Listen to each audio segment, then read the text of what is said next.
Bueno, sin más preámbulo, voy a pasar para no extenderme demasiado con esto. Yo titulé a esta propuesta, a este trabajo, Duelo y amor entre el robo y el rapto. Voy a explicarme un poquito más adelante por qué. Si me ayudas dándole a la siguiente, Nahum, por favor. Bueno, primero, como para poner un piso para saber de cuál duelo se está hablando, tendría que referirme brevísimamente con esta, digamos, como este pequeño esquema, síntesis que, que reduje a esto sobre duelo y melancolía y la erótica del duelo. Digo, al final estos tres momentos que quien no sea ajeno ya a la lectura de erótica del duelo se habrá dado cuenta, ¿no? Porque la crítica de Alush, bueno, apunta justamente a esto, ¿no? Para decirlo pronto, o sea, se reduce Tu prácticamente celular, mami. a trabajo de duelo, y el trabajo de duelo que desde Freud, en Duelo y Melancolía, pasaría a, a formar, digo, en algún momento, a partir de lo que Freud llama el examen de realidad o la prueba de realidad, eh, confrontada, perdón, con el objeto perdido, el objeto que en este caso, por ejemplo, hablando de muerte, ya no está más, pero a partir de esa prueba de realidad, bueno, el trabajo psíquico, que sería justo ese trabajo del duelo, vendría a sustituir de alguna forma al momento de como concluir, por decirlo de alguna manera, eh, y, sus- y- y sustituirlo por un nuevo objeto, ¿no? Y por tanto colocar nuevamente la libido en ese nuevo objeto. Sin embargo, la reacción ya, insisto, para quien ya está más familiarizado con el asunto, bueno, el giro al campo freudiano que da justamente hace 30 años Jana Lush tiene que ver con, con una conclusión bastante contundente, ¿no? Y muy crítica, que es no hay, no hay objeto reemplazado, no, el objeto es irreemplazable y por lo tanto lo que habría que examinar, por ejemplo, es lo que nos dice sobre la subjetivación de una pérdida, que además no pasaría realmente por un asunto de un examen de realidad o de verdad, es decir, ya no está el objeto en este caso, sino que no es que esté inexistente, nos va a decir Jana Lush, está desaparecido, ¿no? Eh, el doliente también nos dice eh, no prueba nada en ese sentido, sino que básicamente produce una interjección que en realidad lo vemos comúnmente como a partir de la noticia. Es decir, cuando alguien se entera de la muerte de una persona, la reacción bastante recurrente tiene que ver más bien con un asunto de la verdad, ¿no? No es verdad. Eh, que incluso el propio Lush dice, ¿no? No es una palabra menos gruesa que la realidad realmente, pero bueno, la experiencia constata algo distinto que no tiene que ver con la realidad, pero bueno, lo dejo hasta allí. Si me ayudas con la siguiente, Naum, por favor.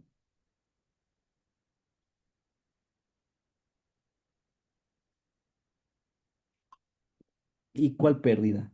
Eh, esto es prácticamente el saque que hace eh, Jana Lush al inicio de Erótica del Duelo. Nos dice, y abro la cita, el psicoanálisis tiende a reducir el duelo a un trabajo, pero hay un abismo entre trabajo y subjetivación de una pérdida. Bueno, esto que no, insisto, no será ajeno a los familiarizados con la lectura y si no, bueno, siempre viene bien como dejar cosas ahí abiertas, ¿no? Eh, la idea es entonces que el duelo sea llevado a su estatuto de acto y no ser reducida a un trabajo, por ejemplo, y la cuestión de que no hay un sustituto y que el objeto es irreemplazable. Y para abordar entre cosas, digamos, esta subjetivación de una pérdida, yo propongo mirar específicamente una figura que me parece a mí que se puede leer a la misma manera que lo hace Roland Barthes en su trabajo sobre fragmentos de un discurso amoroso, y con eso Te pido de favor otra vez, Naum, si me ayudas con la siguiente. ¿Qué tiene que ver con esto? ¿Sí? Las figuras que yo pretendo retomar para el coloquio, que no me voy a extender aquí mucho, tienen que ver con la del rapto y la espera, que son directamente de fragmentos de un discurso amoroso. Bueno, las figuras entendidas en esta obra tienen que ver con lo que él llama retazos de un discurso, que no son en el sentido retórico, sino más bien gimnástico o coreográfico. De esa manera, o sea, lo que pretendo poner en juego no tiene que ver con un análisis, sino con una enunciación, una cierta forma de enunciación. Y de esa manera quiero retomar una noción que aparece en Jana Lush, en Erótica del Duelo, que es la del robo, que digo, ahorita me gustaba mucho lo que decían aún respecto a las 5 de febrero y las piezas y donde todo acaba ahí, todo lo que nos ha sido robado, ¿no? De alguna forma. Eh, y que además justamente, ¿no? O sea, yo ahí rastreando, digo que por cierto un poco torpemente, porque ahí están las referencias en el index al final del libro y vienen contadas. Bueno, la palabra robo aparece 5 veces en el libro de la erótica del duelo, solo 5 veces. Dos en la introducción, en que te sirva de vela, dos en la literatura gris y una vez como nota al pie a propósito de Hamlet. Pero bueno, la idea es que este robo, y voy a abrir la cita aquí como para hacer ahí una resonancia de lo que pretendo, como la lectura que pretendo eh, ahí a poner en juego y además dialogar con las figuras de Roland Barthes. Y dice, quien está de duelo se relaciona con un muerto que se va llevándose con él un trozo de sí, y quien está de duelo corre detrás, los brazos tendidos hacia adelante, para tratar de atraparlos a ambos, al muerto y al trozo de sí mismo, sin ignorar en absoluto que no tiene ninguna posibilidad de lograrlo. De modo que el grito del duelo es al ladrón, lo que no implica necesariamente que el muerto sea identificado con el ladrón. Tal vez sea simplemente cómplice o mercenario pagado por el ladrón. Tal vez el ladrón no exista. Tal vez la pregunta planteada sería justamente la de su existencia. Pero hay un robo y por lo tanto se abre la posibilidad del grito. Bien, esta figura que pretendo retomarla como a la manera de denunciación que nos propone Roland Barthes, con sus figuras del discurso amoroso, sería precisamente esta del robo. Hay algo que nos ha sido robado, ese trozo. eh, quien es un doliente, un enlutado, bueno, algo le ha sido robado y de ahí que retome precisamente la frase de que te sirva de vela para tu entierro, digamos, a la frase prefabricada mexicana, ¿no? Y bueno, en ese sentido, veo una resonancia a partir del rapto, que trataré de explicar de manera un poco más detallada durante el coloquio, pero que básicamente tiene que ver con el momento en donde el sujeto amoroso es capturado en este caso, una imagen, ¿no? Como el ejemplo paradigmático que nos retoma Roland Barthes es el de las penas del joven Werther de Goethe, a partir del enamoramiento, el flechazo que tiene al ver a Carlota. Eh, que dice, y abro la cita, descendiendo del coche, Werther ve por primera vez a Carlota, de la que se enamora, enmarcada por la puerta de su casa. Amamos primeramente un cuadro, puesto que es necesario para el flechazo el signo mismo de su instantaneidad, que me vuelve irresponsable, sometido a la fatalidad, arrebatado, raptado. Bien, esa es justamente la noción que me gustaría retomar para el coloquio. El asunto es que en ambos casos, tanto en el robo como en el rapto, tenemos un arrebatamiento de eso. Hay en ese sentido, pues, algo sí que no se puede, digamos, recuperar. Hay una resonancia y me gustaría justamente explorar precisamente esa relación y proponer leer el asunto del robo justo como un trozo, al igual que en el rapto. Obviamente tiene implicaciones distintas, pues, pero justamente en estas dos figuras son en las que pretendo concentrarme para ver qué nos dicen y si hay una relación precisamente con este arrebatamiento. ¿Sí? Y finalmente, Solo si me ayudas dándole a las últimas dos, Nahum, porque ahí están estas serán las preguntas. ¿Qué implica subjetivar una pérdida? Y si la articulación entre esas figuras, ambas del arrebatamiento, muestran algo sobre la imposibilidad de suturar la pérdida y sobre la erótica que se juega en ese vacío. Eh, y su enunciación dice algo sobre la subjetivación de una pérdida. Bueno, esas serán precisamente las preguntas. Y bueno, así concluyo. Espero no haberme extendido demasiado. Muchas gracias por la escucha a todos y por estar acá a las 4 hablando de esto.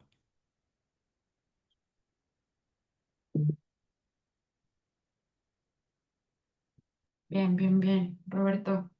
Muy interesante, los temas que ahí vamos viendo algunos enlaces, algunas cosas que van ahí tocando ambos, pues, que nos va a dar ahorita un poquito más adelante pie a dialogarlo y a pensarlo juntos, pero no sin antes escuchar a Alejandro Suástegui. Hola Alejandro, te vamos a dar la palabra. Él nos va a presentar entonces su tema, que inicia con una pregunta: ¿queremos saber o no que Yana Lush ha muerto? Y bueno, Alejandro, pues te escuchamos. Hola, buenas tardes. A ver, denme un minuto. Bien, bueno, antes que todo, agradecerles a quienes están organizando este coloquio, ¿no? Agradecerles también a quienes están ahorita presentes en esta sala, ¿no? Lamento el contratiempo que hubo porque me imagino que algunos que estaban interesados en el coloquio, pues se lo perdieron por la actualización que hubo, ¿no? Pero bueno, es una pregunta con la que voy a trabajar, que más allá de un, ¿cómo decirlo? Más allá de una interrogante, una provocación que surgió. Les voy a leer un poquito lo que voy a platicar el 8 de noviembre. Si me lo permiten, voy a procurar ser breve, pero hay algunas cosas que sí son bien puntuales. Titulé esto: ¿Queremos o no saber que Yana Luz ha muerto? Y propongo 4 momentos. Originalmente eran 3, pero bueno, desde que se lanzó la convocatoria del coloquio hasta ahorita, pues sabemos que una escritura es todo menos fijada, ¿no? O sea, la escritura es algo que posibilita, se le da lugar a algunas cosas, y dentro de lo que quiero compartir es una experiencia, ¿no? O sea, eso está más en el orden de la experiencia que en el orden cerrado de la lectura de un texto. Y bueno, nuevamente agradecerles. Agradecer también que es una connotación distinta de una conferencia o una charla. Y bueno, les voy a compartir algo de este trayecto que ha sido bastante interesante para mí, ¿no? Contemplando algunas cosas que se han presentado de un par de años a la fecha. De entrada, y creo que esto, no sé si ustedes llegaron a enterarse de ello, pero yo les quiero confesar que me encontré con algo bastante curioso que tiene que ver con la fecha del fallecimiento de Yana Lush, ¿no?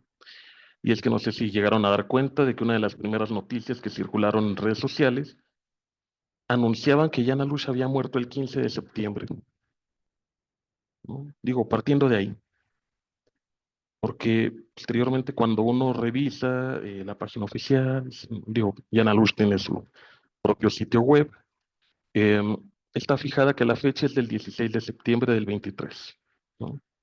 Entonces me llamó bastante la atención eso, porque ¿qué se habrá puesto ahí en acto, ¿no? Eh, Ahí, bueno, no recuerdo exactamente quién fue la fuente de quien hizo esa publicación, pero se circuló y yo también lo circulé, pero ahí hubo algo, ¿no? Ahí es donde está lo interesante del asunto. Alush muere realmente el 16 de septiembre del 23.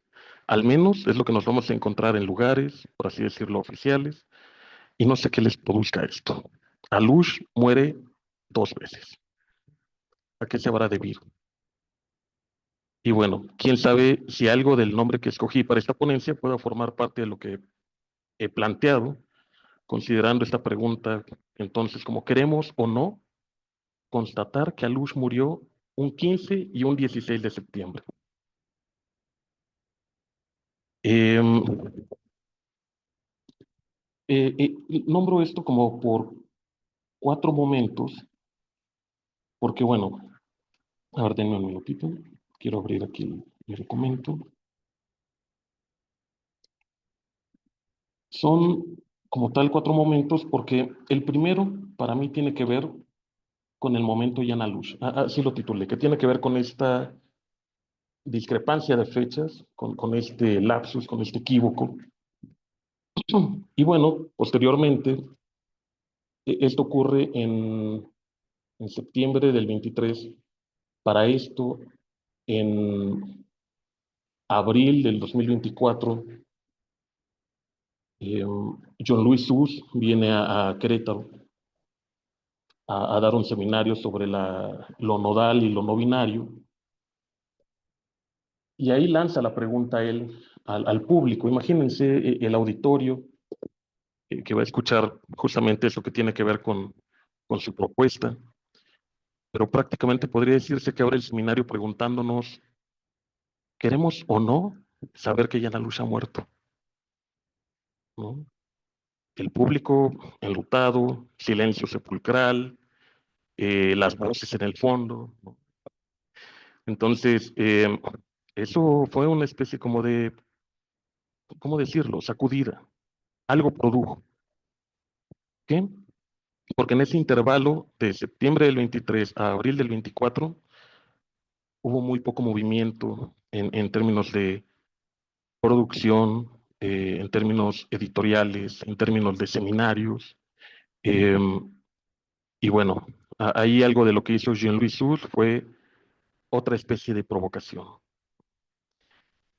Un tercer momento se deriva de algo que me encuentro con uno de los libros que Jean-Louis se produce la traducción y que sale en octubre del 2024, que tiene que ver con esto, ¿no? Se abusa de un niño en la iglesia. Leyendo ese libro, Alush ahí lo que remarca es Alush, valga también, ¿no? Jean-Louis ahí lo que remarca es el C, ¿no? El C abusa de un niño. Pero más allá de eso, eh, hay una nota al pie de página derivada de un chiste que Jean-Louis localiza, que me lleva a una autora que para mí fue, creo que, de las cosas más interesantes que he leído en los últimos años y que tiene que ver con otra Delfín, ¿no? La Delfín de Nahum fue Delfín de Vigan, pero eh, yo con quien me encontré fue con Delfín Horviller, ¿no? Ella escribe, bueno, un libro que titula Vivir con nuestros muertos, de Libros del Asteroide, una editorial bastante, sí, ocupada en sacar ediciones bien bonitas. Y bueno, ya más adelante me encontré con Madres, Hijos y Rabinos, que este también creo que desde esos referentes, sin ser psicoanalíticos, proponen nociones respecto al abordaje de la muerte, ¿no? Em, Les quiero compartir ese tercer momento, voy a procurar hacerlo lo más breve eh, al respecto, pero más que nada para que se den una idea de en qué consiste ese tercer punto para mí. Em, lo titulé, al menos para lo que va a ser el día de hoy, Vivir con nuestros muertos, un Ars Mortis de Delphine Horviller. Empiezo, bueno, vaya que esta escritura me ha representado todo un reto. Pero bueno, antes aprovecho nuevamente para agradecer, esto es parte de lo que había escrito, ¿no? Em,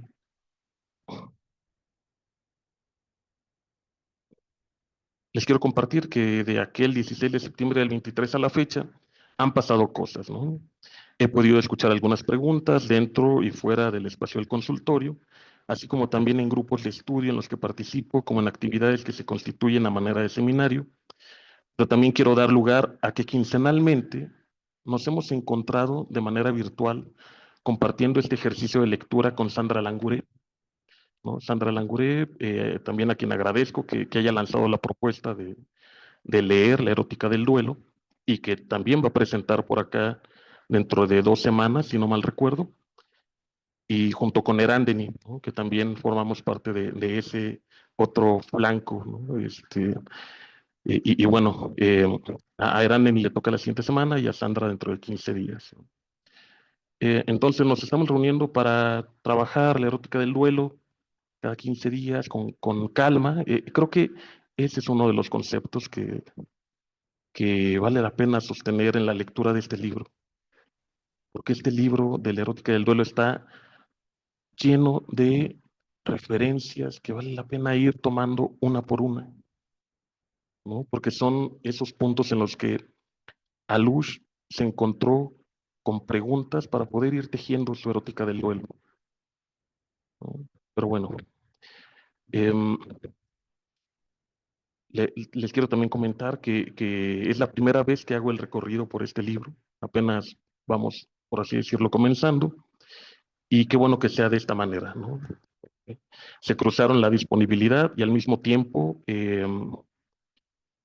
pues cierta convocatoria de índole personal. Queremos o no saber que Yana Lush ha muerto 3 o 4 momentos. Dejémoslo en 4 momentos. Hablaré del momento Horviller. Y empiezo con la pregunta, ¿por qué hablar de alguien que parece, en un primer momento, ajena a la cuestión psicoanalítica?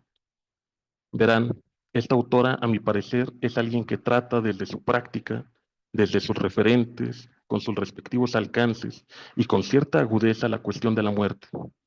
Solo imagínense, Horviller, escritora, filósofa y rabina. Quienes se vayan a presentar a escucharnos en el coloquio, les recomiendo tomar en consideración la figura del rabino y su función misma, puesto que dedicaré uno de los tiempos de esos 3 o 4 para hablar de una punta de hebra en el que Alush lea a Horviller también. Ese es el cuarto momento. Y lanza algunas precisiones que conviene no pasar por alto, porque otro de los puntos ahí es una breve nota que escribe Alush sobre el rabino y el psicoanálisis de Dolphin Horviller, ¿no? Este artículo lo publica en el 25 de octubre del 2020, es decir, tiene 5 años, ¿no? Regreso entonces a la cuestión que nos convoca, pues nos encontraremos con que Horviller se dedica también profesionalmente al periodismo en Francia, en Israel, estudiando en Nueva York el Talmud, y en el 2008, a sus 33 años, vaya edad, recibió su ordenación rabínica, siendo la tercera mujer en lograrlo en Francia. Y con todo esto es que llego al por qué me parece relevante su incursión en este trayecto. Pues bueno, como les comentaba, está el libro Vivir con nuestros muertos, libro al cual llegó por el otro libro que les comentaba de John Louis, a quien también le voy a dedicar su momento particular. Pero bueno, esto lo veremos en noviembre. El libro cuenta con 11 capítulos, mismos que titula con nombres de personas para ubicar, encuadrar y entretejer con un estilo muy peculiar dichas historias, con su propia historia. Y creo que ahí es donde cobra sentido el subtítulo que acompaña al título principal. Se llama Vivir con nuestros muertos, pequeño tratado de consuelo. ¿Ante qué? He aquí una posible respuesta. Horviller dice, al abrir los ojos a la muerte, la humanidad sabe perfectamente dónde está. Se sabe desterrada del mundo, de su nacimiento, sacada de su ingenuidad primitiva y para siempre expulsada del jardín de sus orígenes. Esta cita es maravillosa, pues no es acaso ese saber sobre la muerte que uno es llevado por una erotología para el olvido ligado a nuestra condición como seres mortales. Le preguntan a Horviller, ¿no te da cosa estar tan cerca de la muerte? ¿No se te hace muy cuesta arriba tratar tan a menudo con dolientes? Esto es algo que suelen preguntarle a Delfín en lo que hace, por su quehacer como rabina, Pero escuchen esto, ¿qué es ser rabina? Naturalmente es oficiar, acompañar y enseñar. Es traducir textos para darlos a leer y transmitir a cada generación las voces de una tradición que aguarda que nuevos lectores la transmitan a su vez. Pero hace una acotación importante. El oficio que más se acerca al mío tiene un nombre, narradora, narradora. Me llama mucho la atención eso. Pero bueno, me interesa sobre todo que lo pensáramos así, ¿no? Eh, Son 4 momentos que se van a ir tejiendo y bueno, pues hacerles la invitación a que puedan acompañarnos en Guadalajara el 8 de noviembre. Eh, Dejo abierta ahí la cuestión y retomamos pronto.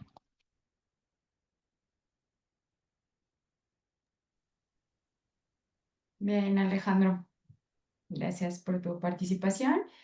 Y pues bueno, ¿qué les parece si abrimos como un poco al diálogo?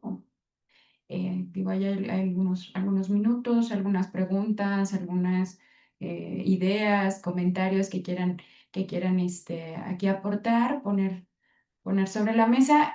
Si alguien no puede hablar o algo, estamos también pendientes al chat.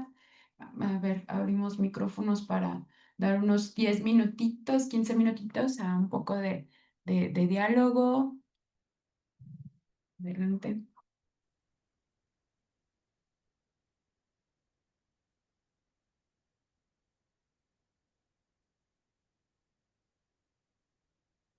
Bueno, yo quiero iniciar, si nadie más toma la palabra, eh, con una pregunta. Bueno, tengo una pregunta para cada uno, para Roberto y para Alejandro, pero empiezo con Roberto porque a lo mejor no entendí o no escuché.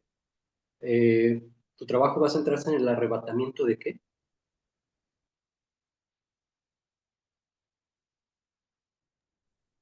Sí. Bueno, en ambas figuras hay un asunto de algo que le es arrebatado, ¿no?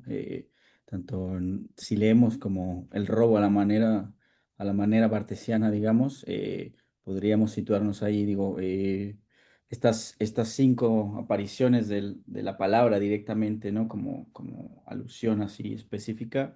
Digo, lo curioso es que además no es casual, ¿no? Creo que lo mencionabas tú también en tu intervención. eh, Hay dos que aparecen precisamente en la literatura gris, en la primera y la tercera parte, y que son justamente a partir de un par de sueños. O sea, la idea es que por ejemplo, en la figura del rapto de la que habla Bartes, hay también un arrebatamiento, en este caso, digamos, por la, por la figura encuadrada de ese objeto de amor. Pero bueno, también hay un arrebatamiento en ese sentido, un ser tomado, un quedar hipnotizado de alguna manera. Ahí encuentro algunas resonancias que son justamente las que me gustaría como tratar de abordar durante el coloquio y bueno, a partir de una tercera que estaba allí metida que no quise mencionar, pero a propósito que tiene que ver con la espera. O sea, el asunto de la espera como una manera también de tal vez de buscar estas resonancias o este juego de enunciación entre estas dos figuras eh, del arrebatamiento, sí. Ya, gracias. Porque estaba pensando en esto de a lo que Alush se refiere y que citaste de al ladrón, ¿no? Que Alush va a perseguir, bueno, pretende que el sujeto, el deudo, va detrás del ladrón, que puede o no ser el muerto, ¿no? Algo así menciona, pero tal vez para los que no estén tan contextualizados en la erótica del duelo, que de por sí creo que si jamás había escuchado ese título, suena de repente medio extraño, ¿no? Erótica del duelo. ¿Qué se juega en una erótica de un duelo? Rápidamente yo lo interpreto que lo que se juega ahí es el deseo. Eh, eh, en esto de perseguir al ladrón, y que a Luis se refiere al trozo de sí, perdón, y que en ese libro de la erótica es muy complicado encontrar una definición de un trozo de sí. ¿Qué es el trozo de sí para Luis? Y creo que por lo menos creo que somos 9 ponentes los que vamos a estar en el coloquio, vamos a dar interpretaciones algunas parecidas y otras muy distantes de lo que es el trozo de sí. Pero lo que pensaba es que puede llegar a confundirse que el trozo de sí no significa propiedad, ¿no? Porque cuando estabas hablando, cuando estaba presentando tus diapositivas, por alguna razón me acordé de la galma.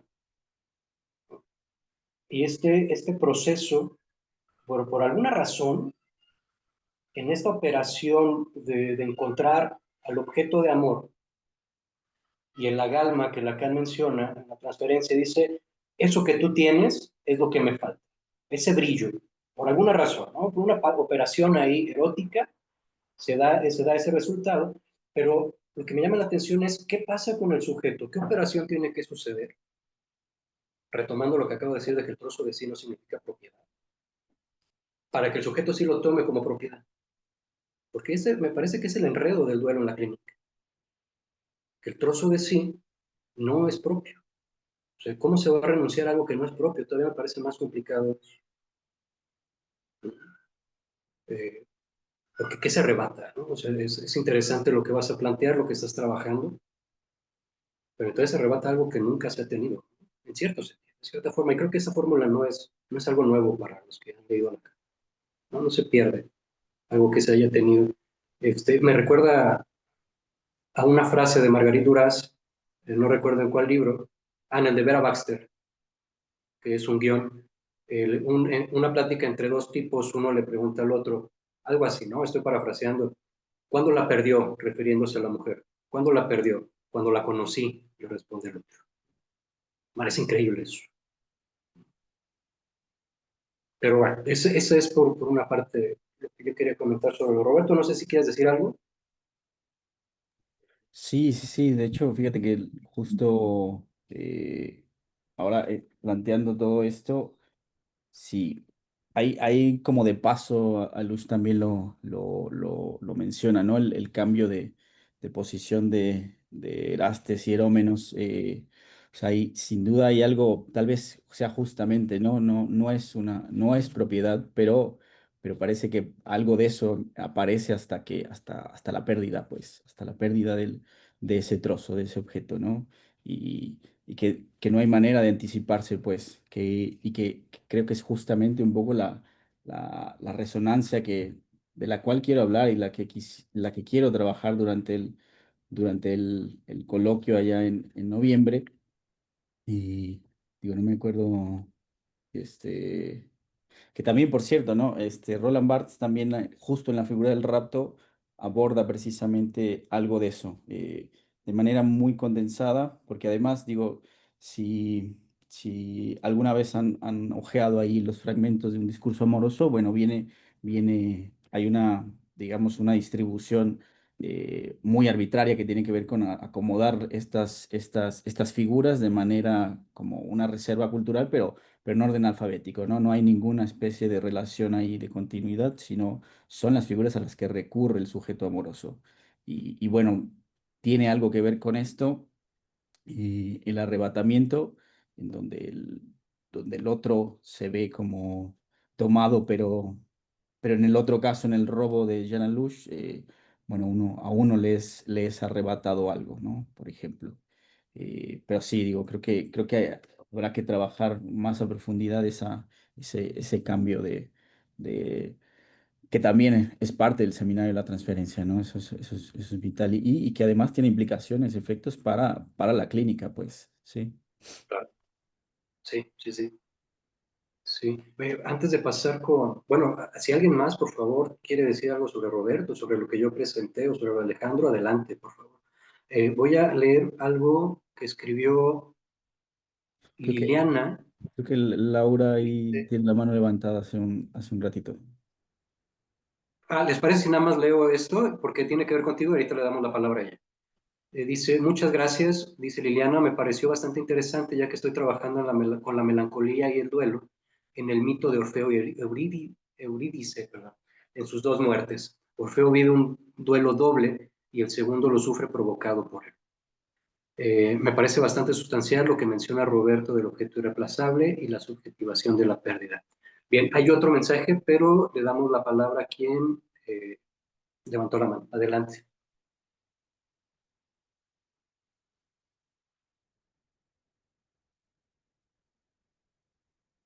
¿Quién es? Levantó la mano. Acá estoy. ¿Qué tal? Soy Laura Costa, buenas tardes. Hola, Laura. Yo los veo desde Monterrey, les mando un saludo desde acá.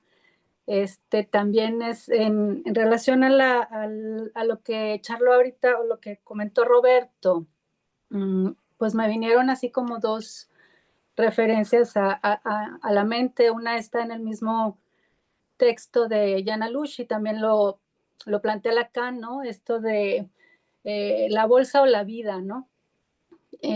Con la pregunta que hacías de qué implica subjetivar una pérdida, en el sentido de cómo se vive sin la bolsa, ¿no? Cómo se vive cuando no me llevo la vida con el muerto, ¿no? Por un lado, y en relación al arrebatamiento pensé en esta figura de la locura y el duelo, el arrebato de Lolbestein, ahorita que mencionaban a Marguerite Duras también. Y y bueno, esas fueron una petición, no sé si esto que presentó o presentaron ustedes, si va a estar por escrito, grabado o algo, si lo pueden compartir a los correos electrónicos. Y finalmente una pregunta, es sobre precisamente la espera, o sea, ¿en qué sentido estaría pensándose esto de la espera? Aunque no vayas a detallarlo ahorita, sino hasta el coloquio, pero ¿en qué sentido aparece esta figura de la espera? Sí, muchas gracias, Laura. Sí, sin duda tiene que ver con este asunto de la bolsa o la vida, ¿no? Y la espera, a la manera en que la he estado como pensando era no solo como hacer la resonancia entre el asunto del robo y el rapto del sujeto moroso, por un lado, ante una pérdida, del otro, frente a perderse, frente a una figura, ¿no? Eh, en la espera como un asunto de, tal vez, como lugar de entre ese, digamos que el duelo pase a su estatuto de acto y como en este recobrar lo macabro que nos señala Jana Lush, eh, si no es acaso una de las figuras en la que el sujeto subjetiva justamente esa pérdida. La espera, digo, para Roland Barthes es como la posición prototípica del, del, del amante, del que ama a otro, ¿sí? E incluso lo dice, ¿no? ¿Cómo sé que estoy enamorado? Bueno, porque espero. Eh, pero para ello me parece una espera distinta en el caso de un duelo, pero habría que ver cuál, ¿no? Y la verdad es que me encontré luego ahí un ensayito bien interesante de una periodista y escritora alemana que se llama no, sí, Andrea Koller, perdón, eh, que justo hace un ensayo sobre el asunto de la espera y ahí hay unas relaciones que me parecen interesantes, que nuevamente parecen ahí enlazarse, creo que no, sobre todo con las penas del joven Werther y, y con lo que nos dice Roland Barthes, pero digo ahí, de hecho en ese librito ahorita lo rastré, hay una pequeña, un pequeño epígrafe de una escritora que se llama Dorothy Parker que dice, al ver que no sonaba el teléfono, supe de inmediato que eras tú. Creo que esa noción es precisamente el juego de enunciación en el que se encuentra el enlutado, pues. Tal vez, no sé, no quisiera ponerlo como es un antes de pasar, de que el duelo se haga acto o lo que sea, no quiero como pensarlo en esos términos porque sería justamente como ponerle ahí imponerle un ritmo o una especie de etapa, ¿no? Sino más bien como como algo que no se puede observar, sino hasta que justamente como decía ahora mismo Nahum, ¿no? Hace un momento, o sea, como hasta el momento de la pérdida, ¿sí? Bueno, eso no sé si te logré contestar ahí, pero gracias, No, Laura. sí, sí, muchas gracias. También me haces pensar un poco en la espera y la locura, ¿no? La locura de esperar. Sí, claro, exacto, sí, totalmente, sí. Y mira, creo que voy a tomar eso bastante en cuenta que de hecho lo dice, ¿no? Jean Lelouch, o sea, pensar en lo que le ocurre a Marguerite Ansiou, ¿no? Como el duelo que hace, que efectúa a partir de la locura, justamente, ¿no? Pero bueno, sí. Pero respondiendo a la pregunta de Laura, sí tenemos pensado grabar el coloquio, ¿no? Y después subirlo.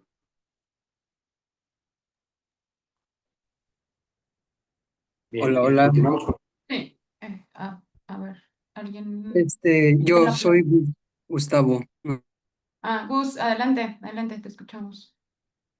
Y ahorita damos lectura a las preguntas que están en el chat, ¿eh? En un segundito, después de Gustavo.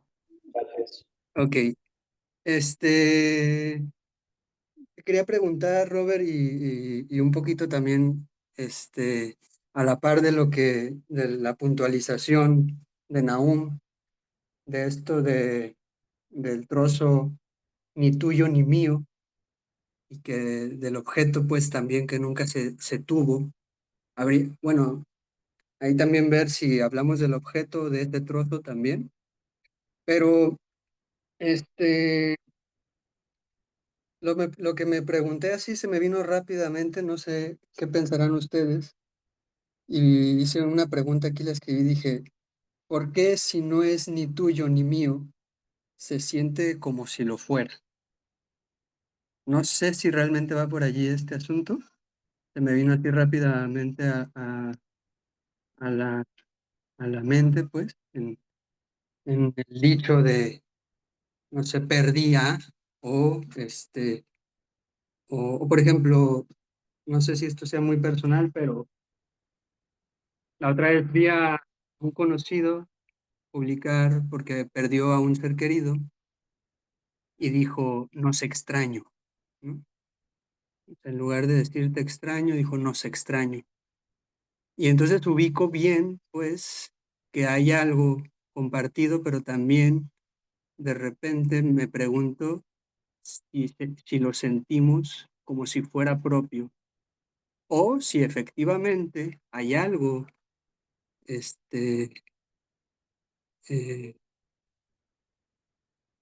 propio que se pierde, pues, independientemente si no era de nuestra propiedad, porque esto creo que era lo que comentabas, ¿no, Nahum? De que no va en torno a la propiedad. No sé, ¿no? ¿Por qué si no es ni tuyo ni mío se siente como si lo fuera?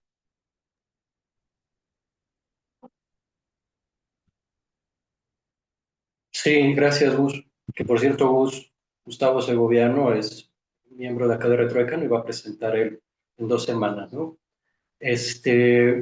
Con un tema muy interesante, por cierto. Precisamente con el objeto. Ya estoy adelantando. Eh, yo creo que es precisamente la pregunta que le hacía a Roberto, intentar formular o discutir cuál es la operación para que el sujeto sienta que ese trozo de sí es propiedad. Eh, yo voy a forzar la respuesta porque no, me parece algo complicado, pero creo que tiene que ver con lo imaginario. Si lo real tiene que ver con la imposibilidad, lo imaginario tiene que ver con lo posible, con lo que se figura como posible.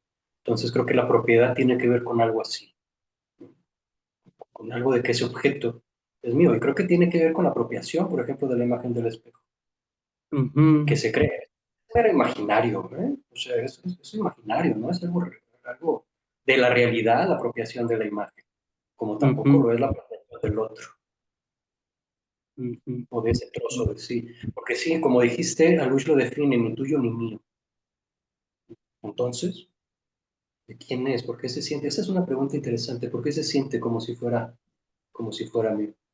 Porque aparte Alush termina jodiendo mucho más al deudo, ¿no? Los que han leído ujú, la erótica se dan cuenta de eso. El deudo queda doblemente jodido. Incluso como la pregunta que hizo, perdón, el comentario que hizo Liliana en el chat, se pierde, por así decirlo, al muerto y aparte, para poder efectuar el duelo se debe tener otra pérdida, ¿no? Que es el trozo de sí, de ese famoso trozo de sí. Pero bueno, esa es mi respuesta, así a bote pronto. ujú. Bueno, gracias, gracias. Qué bueno, ahí es una buena propuesta para darle un poco de más lugar en el coloquio, pero también darle la palabra a Sandra, quizá ahí se le ocurrió algo y le damos la palabra a Sandra. Hola Sandra, te escuchamos. Hola, ¿qué tal a todos? Pues a mí me es muy sugerente hacer una articulación entre esta pregunta del trozo de sí con lo que estabas tú diciendo, Nahum, con respecto a tu trabajo. Introduciste el narcisismo y eso me pareció súper interesante porque el título de tu trabajo es pieza por pieza y el narcisismo, por ejemplo, lo pienso en algunos momentos con Freud. Pareciera que hay justamente momentos en donde es una sola pieza. O sea, es como esa ilusión de que fuera una sola pieza, ilusoriamente, ¿no? Por eso utilizo la palabra con respecto a lo que hablas de lo imaginario. Pero entonces, ¿no? Como que, pues también me parece que no es algo que Alush tenga ya resuelto cuando lo plantea así desde las primeras páginas. Justamente pienso yo que por eso el trayecto del libro pasa por estas preguntas que tienen que ver con hacer un recorrido por la constitución del objeto, desde Melanie Klein, ¿no? Pues lo mismo que discute también Alush con respecto a las posiciones de la IPA, ¿no? Inclusive, ¿no? Como también haciendo alusión a que precisamente con respecto a la lectura que hace Freud de Duelo y Melancolía, pareciera que precisamente estos seguidores, ¿no? Freudianos solamente se dejaron llevar como por una cuestión, por una noción, ¿no? Como de que eso es así y ya, ¿no? Como pensando en que se sustituye el objeto y demás, ¿no? Eso sí parece, eso sí suena como a una especie de propiedad, como algo, como con respecto a una posesión, ¿no? Algo que se tiene, algo que deja un espacio vacío y algo que se vuelve a ocupar, ¿no? Entonces, es muy interesante pensar ya el narcisismo bajo las coordenadas de Lacan. Entonces, eso ya pasa a otra cosa que no es una posesión, ¿no? Y entonces nos podemos preguntar de qué está hecho el narcisismo.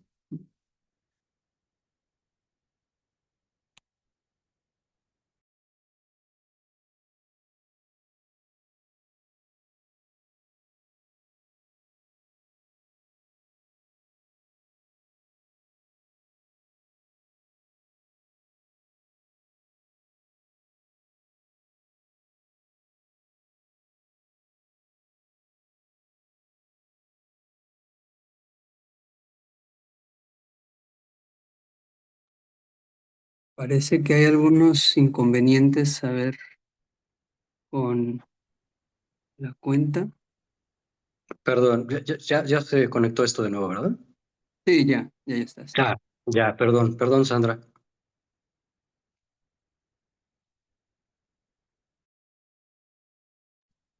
No, no, ningún perdón, o sea, ya terminé mi participación, mi comentario. Yo no escuché en qué terminó porque por alguna razón mi internet falló, así que ya no supe en qué terminó. Pero bueno, Replanteaba un poco como el pensar también de qué está hecho el narcisismo.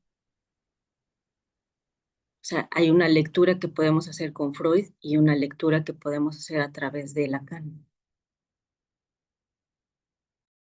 Y otra pensaría, perdón, agregaría con Alush mismo, cuando propone el término de encarpación, ¿no? Pero bueno, no sé si respondo un poco.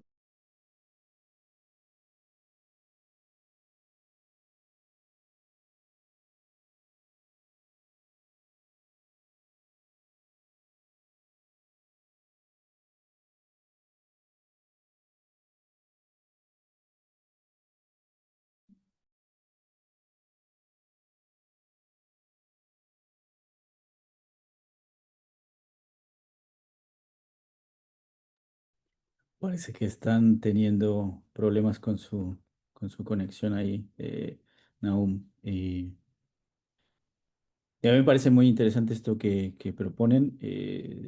O sea, pensar, sí, justo, ¿no? O sea, o sea, en la coordenada del narcisismo en Lacan, pero porque al final, digo, el duelo y melancolía, si hiciéramos como la comparación, ¿no? Hay una libido narcisista en el abordaje de duelo y melancolía frente a tal vez lo que podría ser una libido de objeto, ¿no? En el caso de Jean Alouche y las implicaciones que eso tiene incluso para pensar la clínica, ¿no? Una clínica de la sustitución del objeto frente a una clínica de otras cualidades, ¿no? Donde no hay posibilidad de reemplazo y en ese sentido, no sé, creo que resuena otra vez este asunto que lanzaba Gus, que me parece también muy interesante, ¿no? Y creo que nos podríamos aventar ahí eh, a pensar y a discutir sobre por qué se siente mío, ¿no? Si no era mío, si no era tuyo, pero se siente mío, ¿no? Y sí.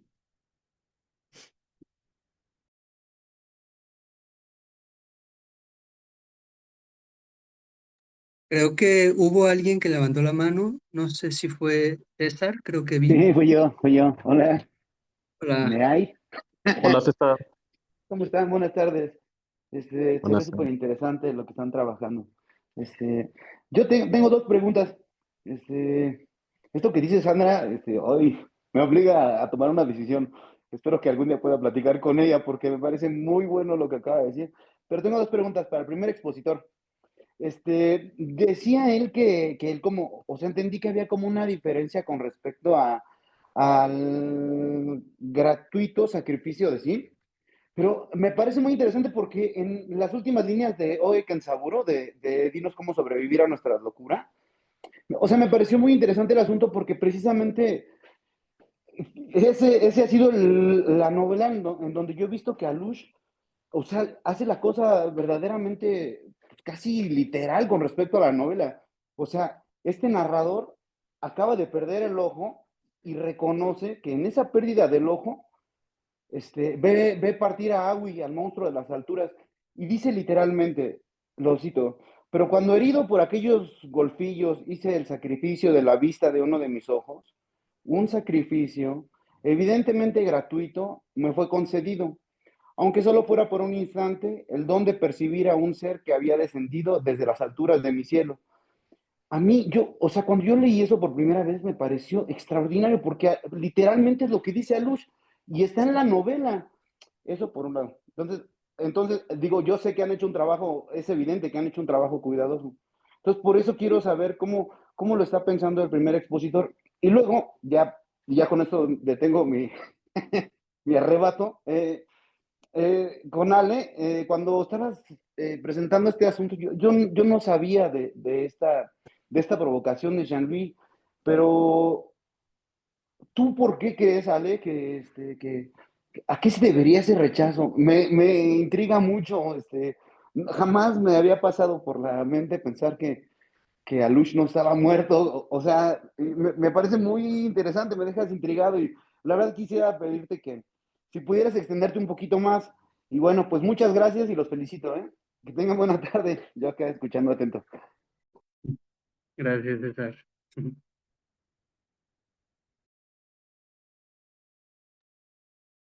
Sí, ¿sí me escuchan bien? Porque estoy teniendo aquí algunas fallas Sí, yo sí. técnicas.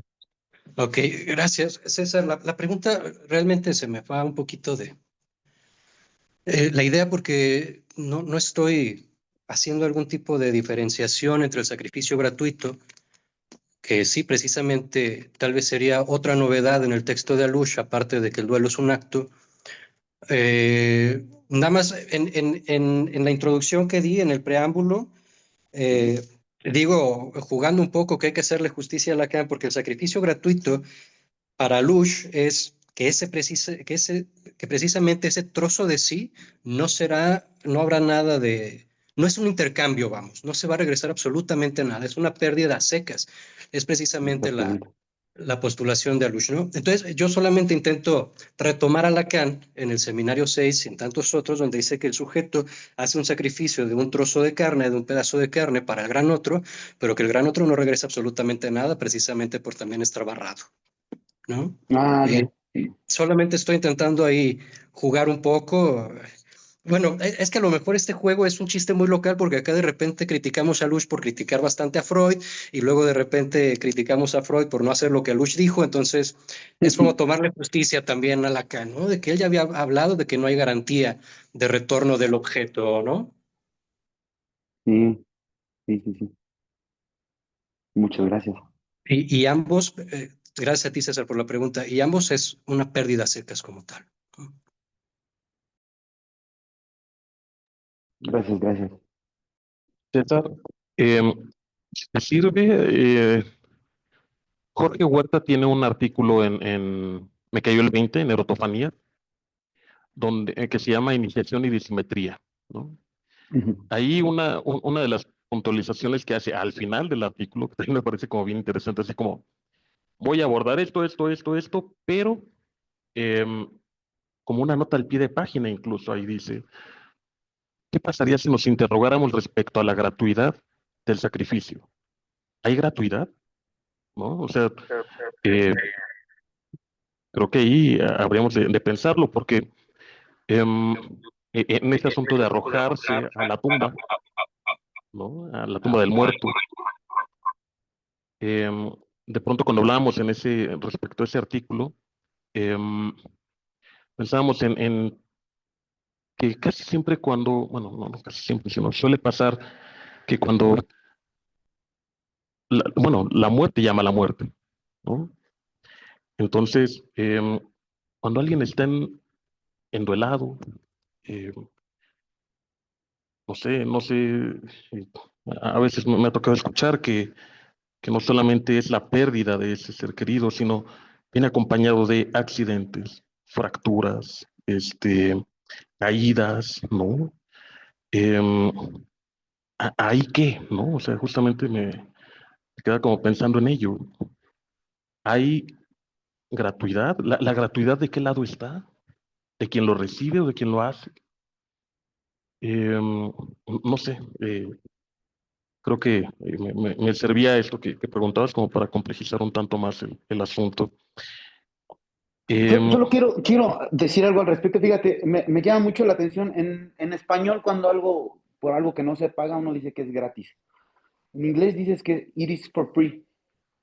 No es la misma palabra. Gratis tiene un origen más bien como la gracia, ¿no? Es gratis porque la gracia es gratis. Es decir, viene de Dios, no hay en inglés cuando sería for free, pues es porque es libre, ¿no? Eh, entonces, no sé en este movimiento cómo, pues sí, yo tampoco me lo había preguntado, me parece muy interesante.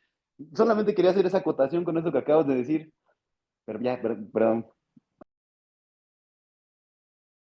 sí, oye, ¿crees que puedas, porfa, replantear la pregunta, la que lanzas al respecto? Oye, Con respecto a lo que decías tú, ¿vale? Ajá. Sí es que, mira, yo no sabía, pues, esto de Jean-Louis Su. Entonces, el título es, pues, muy provocador, como queremos darnos cuenta que está muerto Alush. No, o sea, no sé, a mí me interesa mucho el trabajo de Alush. Entonces, sí es como, a ver, ¿de qué está hablando? Ese es el tono, o sea, sé que es como un preámbulo para el coloquio, pero pues no sé si pudieras extenderte un poquito más. Si tú tienes alguna idea, ¿por qué no querríamos darnos cuenta? No, no, en serio, es una pregunta, no, pues eso. Sí, Gracias. no, y es una pregunta buenísima. Em, bueno, de entrada, rescato el contexto en el que se lanzó, ¿no? Fue en un seminario que tuvo por acá en Querétaro, en abril del año pasado, em, y tuvo una presentación un día antes de que empezáramos con actividades, la presentación del libro de El psicoanálisis no es un misticismo, no que tan católico Lacan, ya me acordé. Entonces, una de las preguntas que le empezaron a hacer hizo que John Louis eh, se reformulara como el cómo empezar el seminario al día siguiente. Y dijo, me quedé pensando en esa pregunta que le lanzó Elizabeth Palacios acá en Querétaro. Y dijo, voy a empezar a hablar del duelo, ¿no?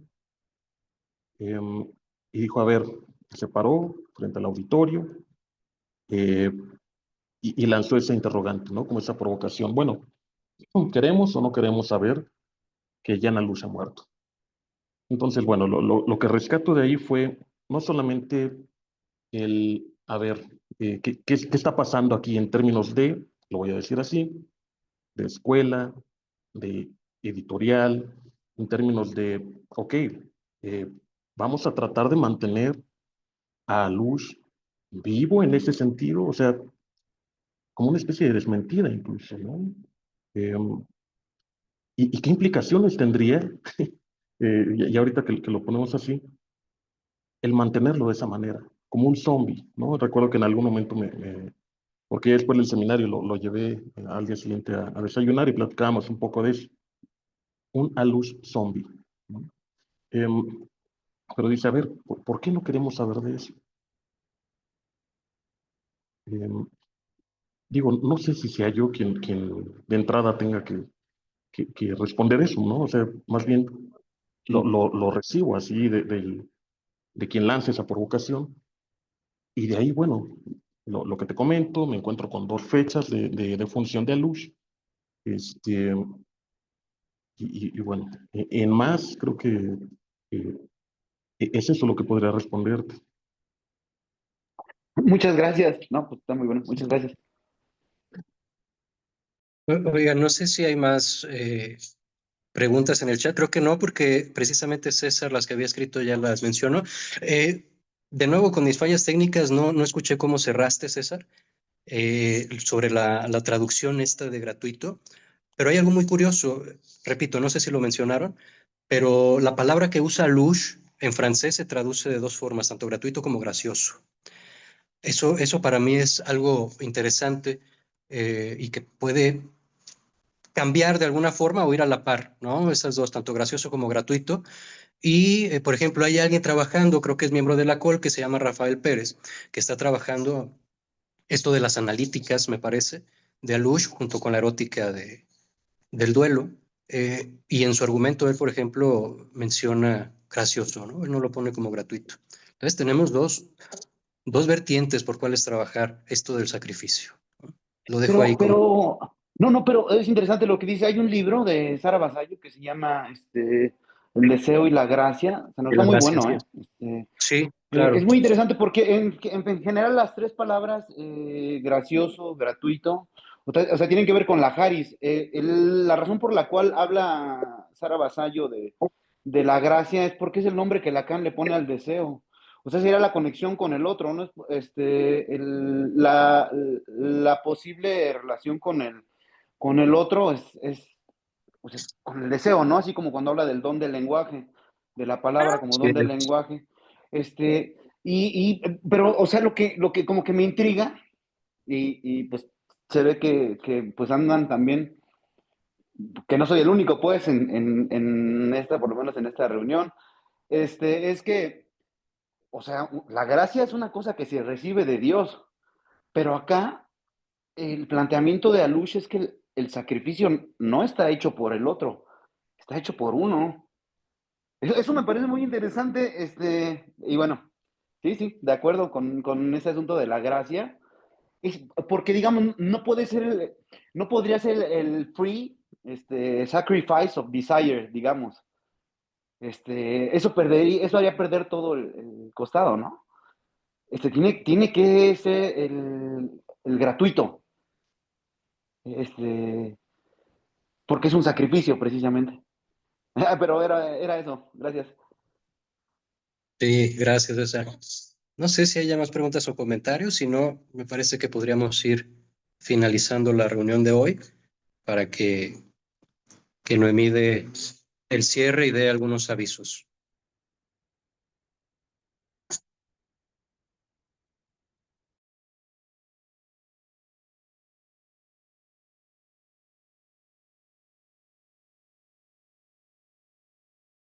Parece entonces que no, ¿verdad? No veo ninguna. ¿Les aparece a ustedes alguna mano levantada o algo en el chat? ¿No? Ok, No, bueno, ya. les voy a ver si puedo compartirles en este momento. Perdón, Noemí, creo que Sandra levantó la mano. Sí, Sandra, sí, a ver, gracias. Sandra, cerramos entonces aquí con tu participación. Adelante. Sí, me quedé pensando en esto de la luz zombie. O sea, ¿qué implicaría eso? Porque si hay algo que a mí me atrajo a la lectura de Erótica del Duelo, es algo que dice Alush precisamente así en las primeras páginas, en la 14, cuando sitúa como al analista, ¿no? En tanto Freud y Lacan, en tanto las tumbas de Freud y Lacan. Entonces, ahora estamos hablando de una tercera muerte, que sería Alush, y justo eso, ¿no? O sea, ¿por qué pensarlo si, por qué pensar su muerte a lo mejor también en una serie ahí, ¿no? Entre Freud y Lacan, o por qué no? O como un Freud y después Lacan y después, ¿no? Ajá, O sea, como una especie de suspenso ahí, pero bueno, también inscribirlo en la cuenta, no sé si se le puede llamar así, también tiene sus implicaciones, ¿no? Sus efectos, y no hacerlo también. Digo, pensaba ahorita, por ejemplo, en esta cuestión de la incidencia erótica del lugar, que también los lugares movilizan cosas. No sé, ahorita estábamos terminando de leer el libro de No hay relación heterosexual y bueno, pensábamos como en estas tres inexistencias. em, y entonces, ¿qué queda? Si el gran otro no existe, si el goce del otro no existe, si la relación sexual no existe, entonces, ¿qué hay en ese lugar? ¿No? Creo que también de ahí va eso. ¿Qué lugar deja o queda después de la muerte de Luz? ¿No? Es que yo creo que esa es la gran formulación de que no habrá tenido lugar. ¿Qué lugar queda después de que eso tuvo lugar? El lugar. Esa es un poco la problemática que creo que está planteando. Nada habrá tenido lugar sino el lugar, pero ya estuvo. Gracias. Me parece que si Alejandro Suástegui está hablando de las tres inexistencias, entonces tendríamos que hablar de los tres registros y el nudo Borromeo, ¿no? Pero creo que eso ya es lanzarnos a otro lugar, precisamente, donde Alush menciona que hay solo un lugar para el objeto A y para la relación, para la no hay relación. Eso sería, que Alush lo dejó ahí como de pasada, ¿no? Bueno, ahora qué vamos a hacer con la erótica del duelo y las dos analíticas, ¿no? Pero bueno, ya.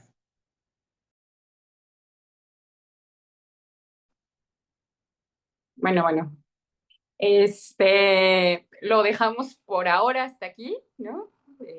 Justo de eso se trataba, de poder plantear ciertas preguntas, abrir al diálogo, cuestionar los trabajos, las lecturas, ¿no?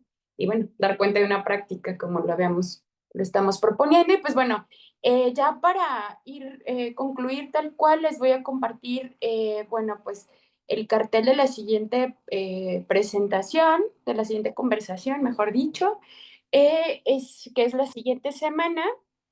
Los esperamos igual el sábado, les mandamos el link, esperando que esta vez no haya ahí cuestiones técnicas. Y bueno, van a ser los siguientes tres temas. Para todos tiene la muerte una mirada, cruce entre Alush y Pavese, de Yuridia Arteaga. Después sería Cuerpos y Duelo, dar cuenta de una vida, con Noemí Escobar, acá su servidora. Y El duelo como revelador de la mirada y del desfallecimiento de la realidad, con Erandinio Ochoa. Entonces, pues bueno, nos vemos el próximo sábado, igual 3:30, acá los esperamos.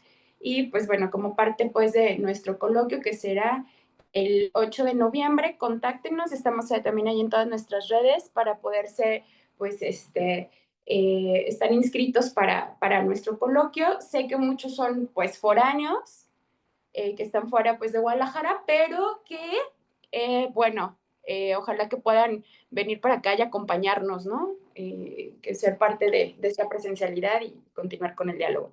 De nuestra parte, pues hasta ahorita es todo. Si hay algún comentario más extra, compañeros, los escucho.